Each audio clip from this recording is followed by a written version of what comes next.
This is News 25 with Deanna O'Donnell and Unette Gentry. News 25, local news you can count on. News is brought to you by J.K. Nelson Law. Give them a call, 727-9900. Today's news is also brought to you by Gunny's Air Conditioning and Heating. New service and repair. Call Gunny's 775-727-6800. Welcome to News 25. I'm Deanna O'Donnell. And I'm Unette Gentry. It's Tuesday, January 11th. Well, Pahrump Valley Fire and Rescue was busy yesterday. They were dispatched to 2 structure fires at the same time. One on Wild Horse south of town and the other one on Garden Lane, which is west of Pahrump.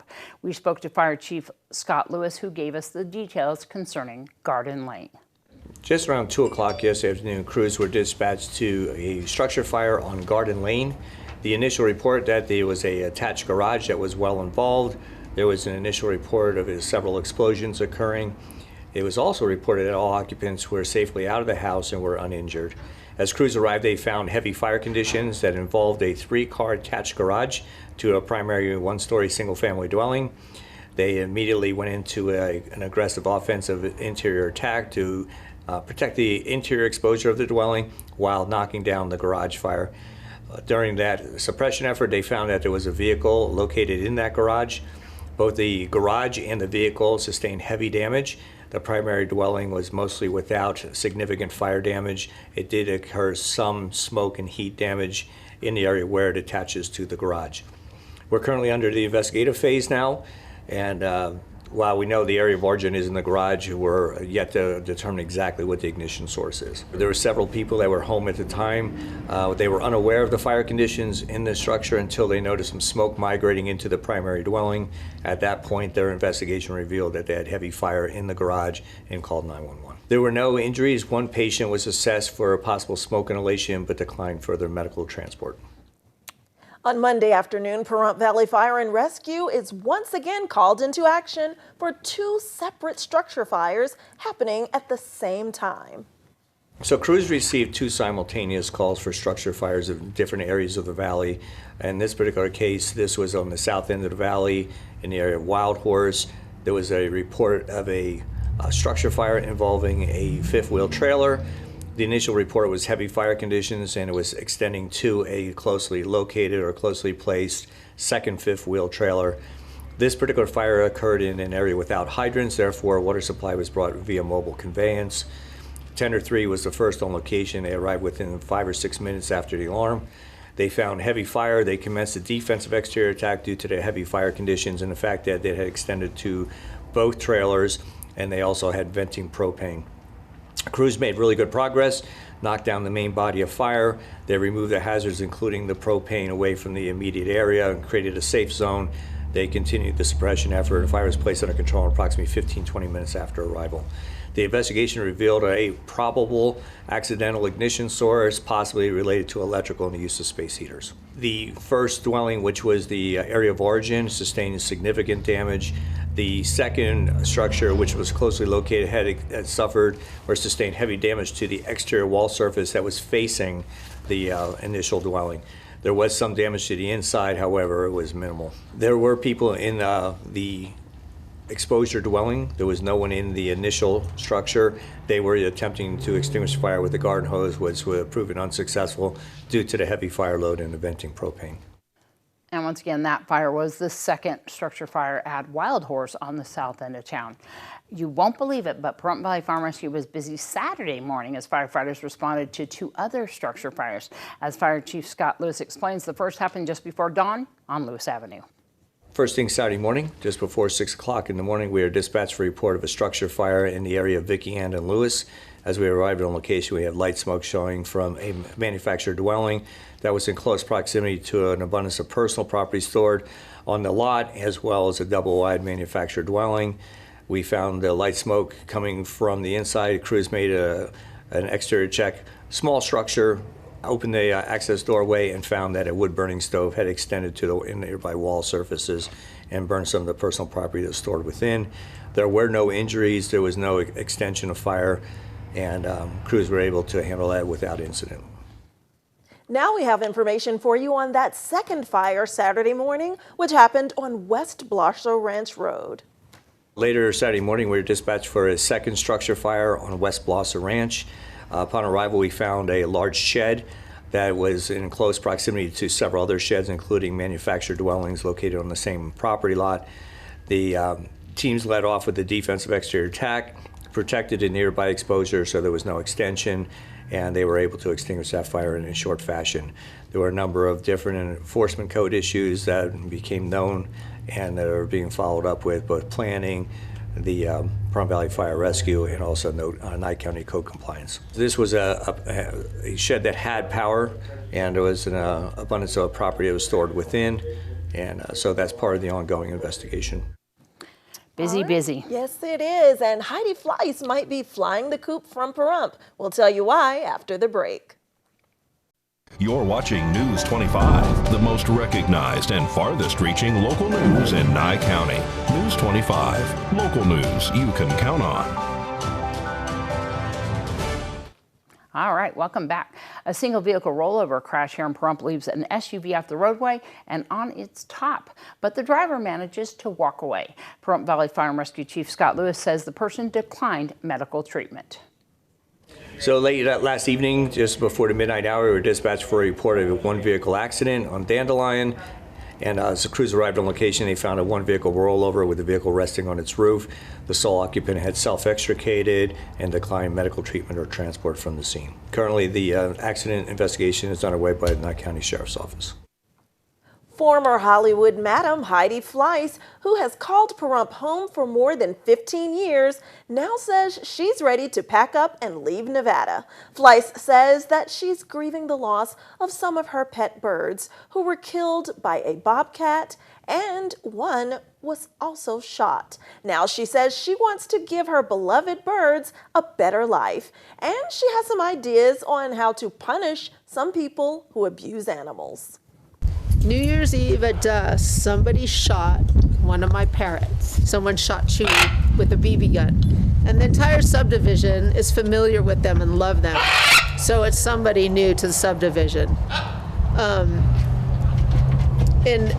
No one cares what pain I'm in or what pain she's in, because it's just how the world is. But the only way to stop something like this is if it affects other people, like kids.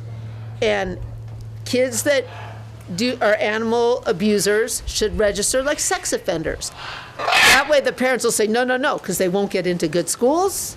They'll have background checks, colleges, they can't get jobs. They'll be on the animal abuser registry. That's the only way to change this, because then it affects people personally. That's the only thing you can do, or else what's going to change? Nothing. People don't care that I'm hurt, that my bird's in extreme pain and her leg's probably going to be amputated. No one cares. No one cares that these are incredible species. I was a madam and I had a crazy life, and I lived on Lake Geneva in a house Napoleon built, evening with Princess Diana, dinner, dancing, Reagan, big deal. My times with the birds have been the most incredible, rewarding feelings I've ever felt. The things I've learned from them and experienced. And it's not fair to keep them here. It's not safe. The species survive because of trees, and there's no trees here. And planting the trees and all, I can't do it. I did find a place in Vegas that I do like and would work, but this gunshot thing, I'm going to the Ozarks and to try something there. It's right across the middle House on the Prairie Historical Museum and Home, and it's 50 acres of forest. And so far the people I've talked to in the community are excited and welcoming.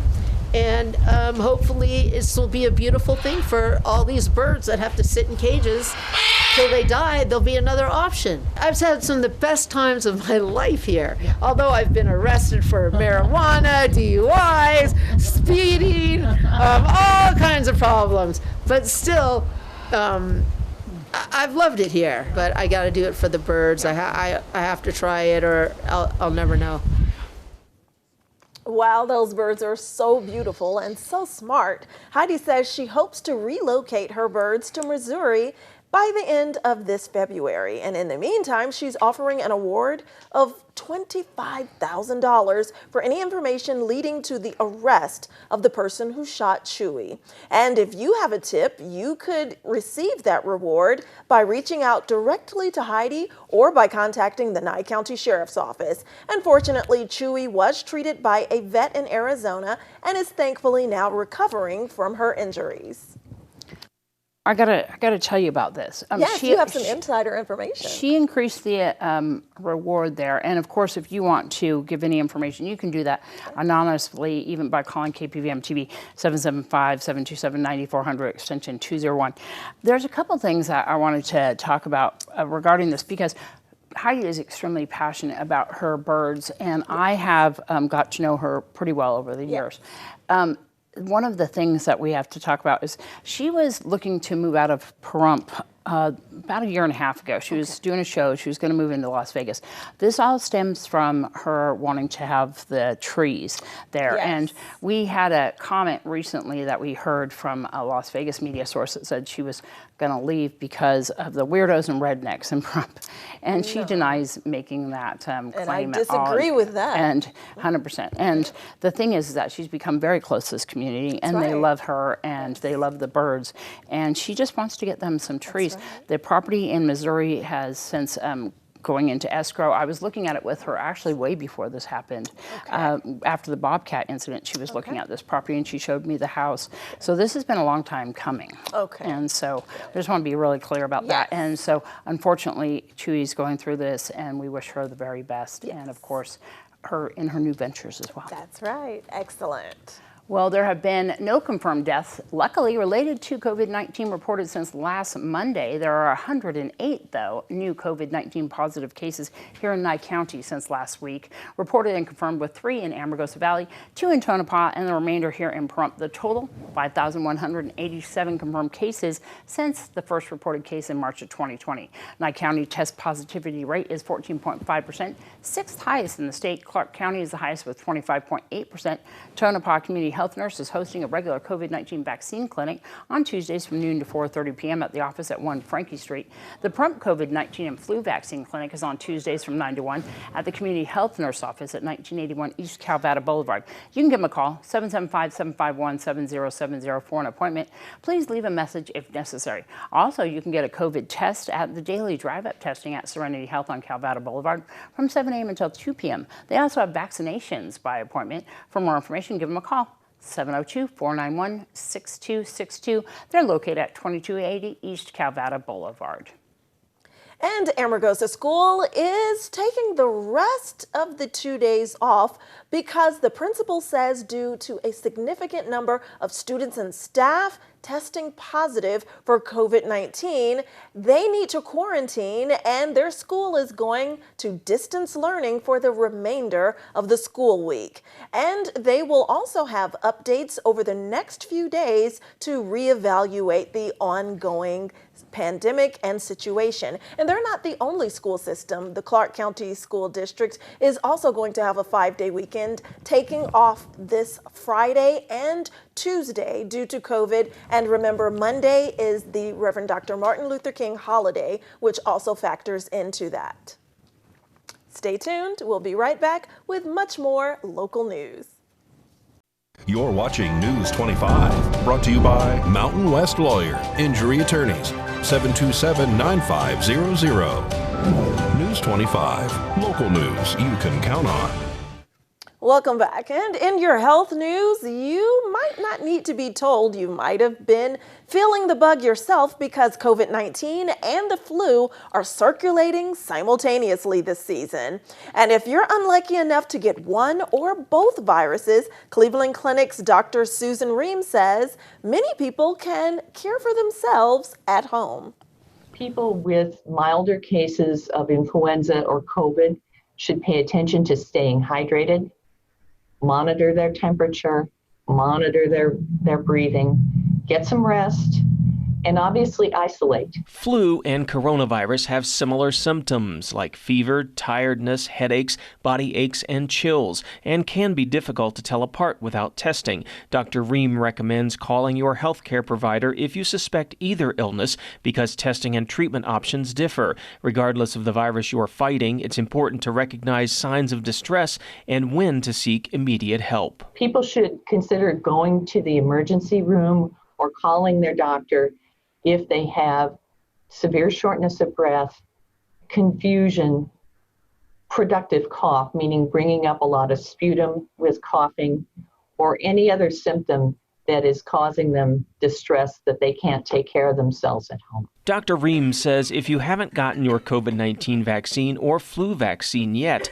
you are urged to do so. Same with your booster. It will be your best form of protection from the viruses. Yeah, they're talking about that Flu-rona.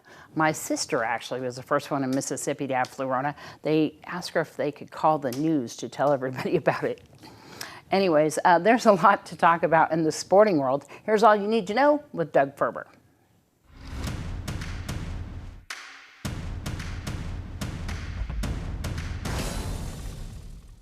Hello, sports fans. The PVHS wrestling team is in action this weekend. Coach Craig Rieger says his team is off to a great start. Sophomore Gunnar Cortez is 25-1 so far in his 132-pound weight class. Then you have super senior Colby Tillery, who is heading to Cleary University in Michigan on scholarship in the fall. Rieger says this weekend his 18-3 team will compete with some of Northern Nevada's best. Next Friday, Saturday, we are up at Spring Creek, Nevada. It's just north of Elko. Going up there, about roughly 25 teams up there. We're going up there so we can see the Northern 3A wrestlers, and we're excited to get up there.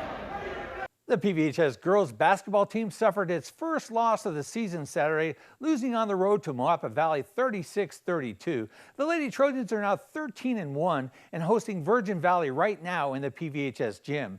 The boys team will follow the girls at 6:30, also hosting Virgin Valley. I'll have highlights in Thursday's report. The UNLV men's basketball team hosts New Mexico tonight after having had to postpone its last two games because of COVID.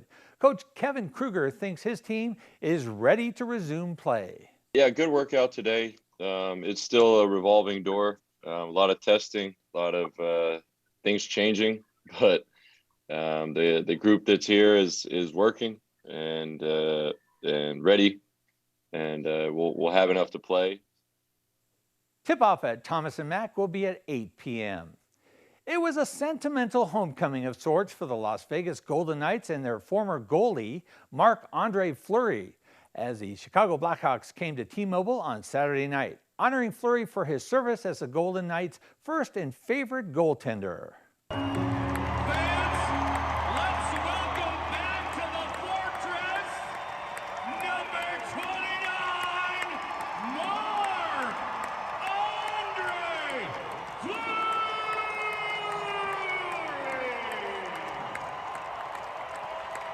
Fleury showed the VGK just why they loved him so much, stopping 30 of 31 shots for the Blackhawks, who beat the Golden Knights 2-1 in front of a full house at the Fortress. The Golden Knights have now lost 3 of their last 4 games, heading into tonight's game at home against the Toronto Maple Leafs. The puck is set to drop at 7 p.m.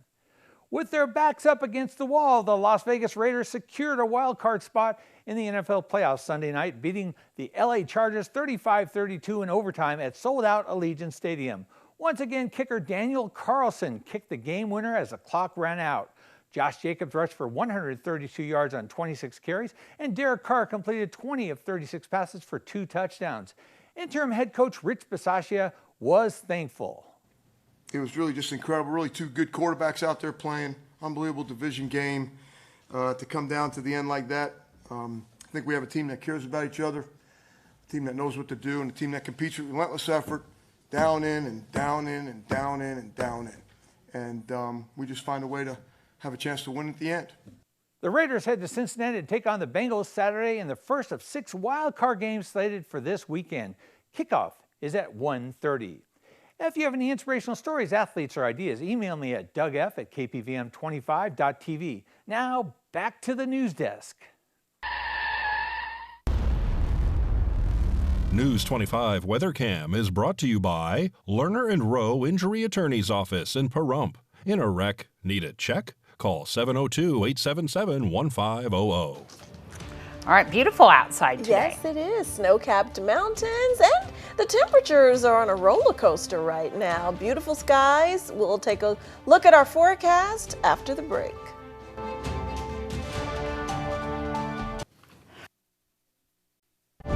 News 25 weather is brought to you by Dairy Council of Nevada. The splash of cream in your coffee, the dollop of sour cream on your burrito, the melted toasty cheese on your pizza. Undeniably delicious, undeniably dairy. Enjoy what's real. Hi, good evening, Nevada. It's John Kohler from the KPVM Channel 25 Weather Studios. Lovely to see you on a Taco Tuesday.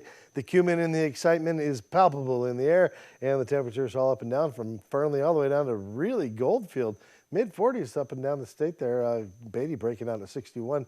Amargosa heating up to 65 degrees today. You win. Way to go, Amargosa. Las Vegas close behind at 62. And out in Death Valley, just a little bit warmer, 71 degrees. Here in the Paradise of Pahrump, current temperature is 53 degrees. It's heading down for a low tonight of about 35 degrees. South-southeasterly winds to 5 miles per hour. That humidity at 38%. It's not looking like rain, but it is looking like some clouds as we head into tomorrow. We'll get the day started bright and early at 6:54. Head for a high of 65 degrees under mostly sunny skies, but those clouds will be creeping in, that humidity creeping up 26% as we head on into the week. Well, look at this, bunch of puffy clouds, puffy clouds throughout the week. Winds about 6 miles per hour averaging. Temperatures averaging about 65 to 62 degrees. So we get to the latter part of the week, lows of nights in the 40s. Actually, it's gotten to be not too bad. You know, nobody's talking about any rain. A little cloud, give us some shade to work with. It's going to be lovely. Enjoy it. Back to the desk. Here's Deanna. Thanks, John. Good night. Good night.